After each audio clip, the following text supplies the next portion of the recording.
नाज़रीन, आपने वो मिसाल तो सुन ही रखी होगी कि बांदर दे हथ माचिस आई तो उन्हें जंगल सारे नू अग ला दी।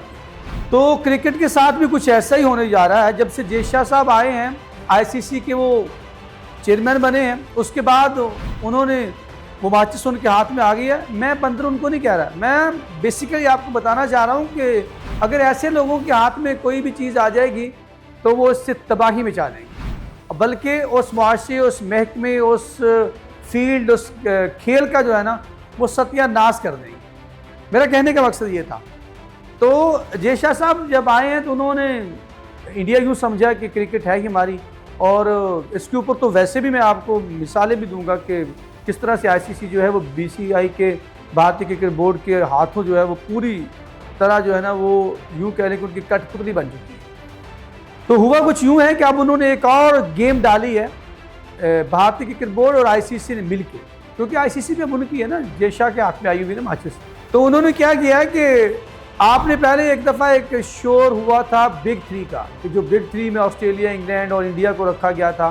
तो फिर उसके ऊपर कुछ रद्दअमल भी आया था अफ्रीका का, श्रीलंका का, दूसरी टीमों का। तो फिर उस वक्त वो मामला ऐसे खटाई में पड़ गया और उसके ऊपर फिर थोड़ा सा शायद उनको लेना पड़ा। अब फिर एक दफ़ा जो बहुत बड़ी वारदात करने जा रहे हैं वो पकड़ी गई है भारतीय क्रिकेट बोर्ड की और आईसीसी की। आईसीसी भी, जय शाह साहब वहाँ पे चेयरमैन साहब हैं, उन्होंने मिलके गेम डालने की कोशिश की है। वो गेम ये है कि अब बिग थ्री जो है उनके ज़्यादा से ज़्यादा मैच करवाए जाएंगे। बोला कौन सा? पहले वनडे के ऊपर बिग थ्री की था, अब टेस्ट के ऊपर भी इजारादारी कायम करने की कोशिश की है। तो एक ये बात चल रही है जो आईसीसी और भारतीय क्रिकेट बोर्ड के दरमियान के जो बिग थ्री हैं, जिसको इंडिया और ऑस्ट्रेलिया और इंग्लैंड के नाम से, इनके दरमियान में से ज़्यादा जो है टेस्ट मैचेस करवाए जाए, ताकि क्या हो भला इनकी WTC का फाइनल ये खेलें। तो इसके ऊपर जो है वो गेम डाली गई, क्योंकि ये पहले ही बहुत ज़्यादा टेस्ट खेलते हैं। जैसे हाल ही में इंडिया ने जो टेस्ट खेले हैं ऑस्ट्रेलिया के खिलाफ 5, तो आप देखें कि पाकिस्तान और अफ्रीका की सीरीज़ भी जारी थी। पाकिस्तान और दोनों ने मिलके जो है वो 2 सीरीज़ के अंदर 4 टेस्ट मिले दोनों टीमों को, यानी 4 टेस्ट, यानी 2 उधर से 2 उधर से, इनको एक ही सीरीज़ के अंदर 5 टेस्ट मिल गए। इसके बावजूद भी जो अफ्रीका है वो क्वालिफाई कर गया। तो इसके ऊपर भी माइकल वॉन, जो साबिक ऑस्ट्रेलियावी कप्तान भी और आजकल कमेंट्री बॉक्स में भी विराजमान होते हैं, उनको बड़ी आग लगी है। उन्होंने भी बोला था कि क्यों हुआ ये, थोड़े से मैचेस खेल के कैसे, तो बाबा वो जीते बहुत ज़्यादा, उनकी एवरेज निकाल के देखो तो वो जाएंगे ना। बंदा आपका अकल से फारिग है, मैंने कहा बड़ा कप्तान और बड़ा अच्छा प्लेयर था, लेकिन अकल से फारिग दिखाई देता वो भी। तो दूसरा लालच है ना, लालच में आप कुछ भी कर सकते हैं। तो अब हुआ क्या कि इन्होंने एक इसी जनवरी के एंड पे इन तीनों जो क्रिकेट बोर्ड के चेयरमैन हैं, इनकी जो है ना वो होने जा रही है एक मीटिंग जनवरी के एंड पे।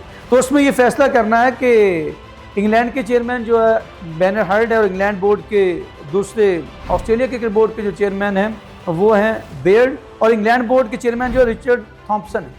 इन्होंने मिलकर इनके आखिर तक जो मुलाकात है, और इसमें उन्होंने ये कहा गया कि हम जो तीनों हैं ज़्यादा से ज़्यादा मैचेस जब खेलेंगे, जब ज़्यादा से ज़्यादा मैचेस खेलेंगे टेस्ट, तो इनकी ज़ाहिरी बात है इनकी जो पॉइंट्स टेबल पे वो टॉप पे होंगे, और हम में 3 में से कोई जो है वो WTC यानी वर्ल्ड टेस्ट चैंपियनशिप खेलेगा। 2016 में भी ऐसी बात की गई थी कि जो है वो टॉप 7 की टीमें जो हैं वो एक तरफ के उनका WTC हो, और जो सेकंड टॉप की टीमें हैं उनकी WTC हो। तो इसके ऊपर इंडिया को शायद फ़ायदा नज़र नहीं आया। तो क्या हुआ कि फिर उन्होंने इसके खिलाफ वोट दे दिए, जिस वजह से वो ना उनकी बात हुई। अच्छा, ये बात तो है ना, मैंने आपके सामने एक व्लॉग किया था कि जो रेवेन्यू है और मुआशी जंग है क्रिकेट, अब क्रिकेट जेंटलमैन गेम नहीं रही, अब बाकायदा एक मुआशी मंडी बन के रह गई है।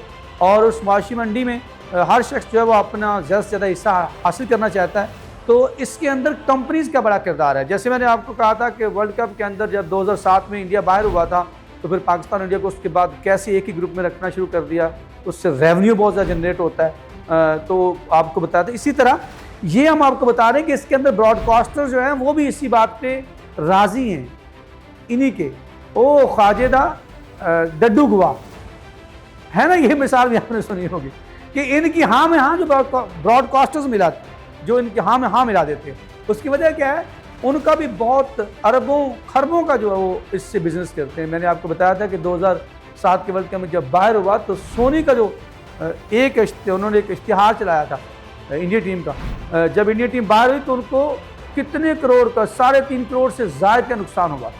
तो इस तरह ये तीनों मुल्कों के साथ ब्रॉडकास्टर्स मिले हुए हैं और ये तीनों मुल्क मिलकर टेस्ट क्रिकेट की जो चार्मिंग है, जो उसकी हकीकत है, जो उसकी क्वालिटी है, उसको तबाह करने पे तुले हुए हैं और दूसरे ममालिक को किसी न किसी तरीके से हर तरह से क्रिकेट से बाहर करना चाहते हैं। वो किसी भी तरह से किसी को कबूल नहीं है।